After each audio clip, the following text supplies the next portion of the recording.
Thank you, Mr. Mnuchin. Let me add to the bipartisan chorus of urging you to get 45Q done. It has taken 2 years, which I think is inexcusable. Somebody has done a rather poor job of quarterbacking that within your organization, but I'm glad you say it will be done in a few weeks. Please.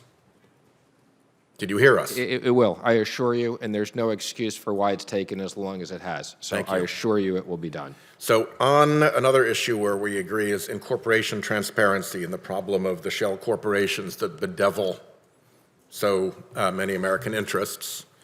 At the moment, we probably have 2 Republican votes for the judiciary version of the incorporation transparency bill, and I don't know that we have any on the banking committee. So your people and your administration needs to make a bigger effort politically to emphasize the national security and economic security prerogatives behind your support of the incorporation transparency legislation, because at the moment it is jammed up.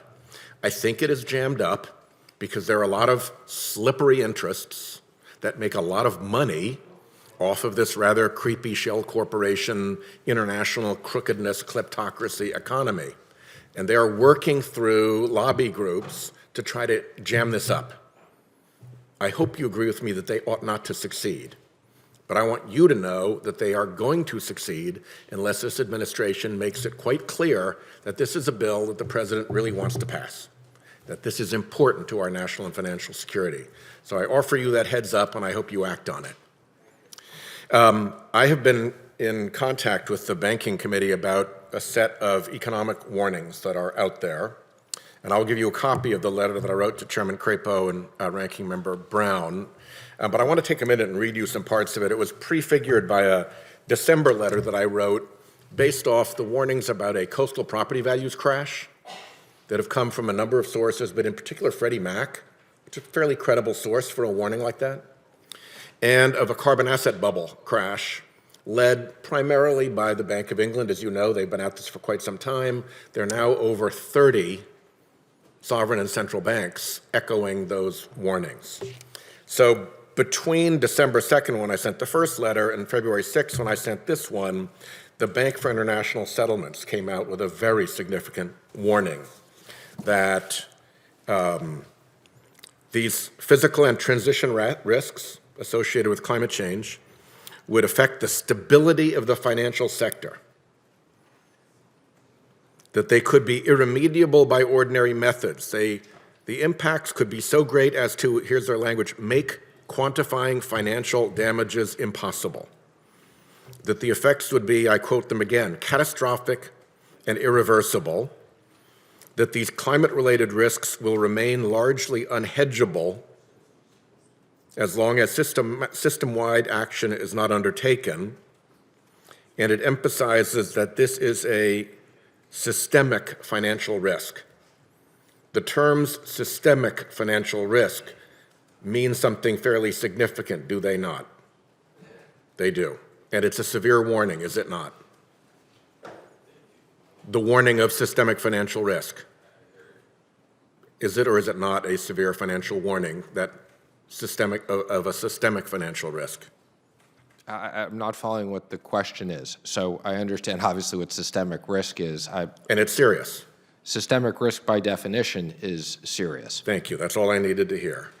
Then we went on in that same time period to the BlackRock letter, in which CEO Larry Fink wrote, climate change has become a defining factor in companies' long-term prospects, that we're on the edge of a fundamental reshaping of finance, compelling investors to reassess core assumptions, and that in the near future and sooner than most anticipate, there will be a significant reallocation of capital.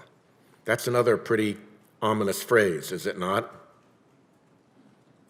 That's his opinion. I don't take it as an ominous phrase, but yes. Well, it'd be interesting to see, isn't it? Well, it goes on. McKinsey recently warned that climate change could make long-duration borrowing unavailable, impact insurance cost and availability, reduce terminal values, and trigger capital reallocation and asset repricing.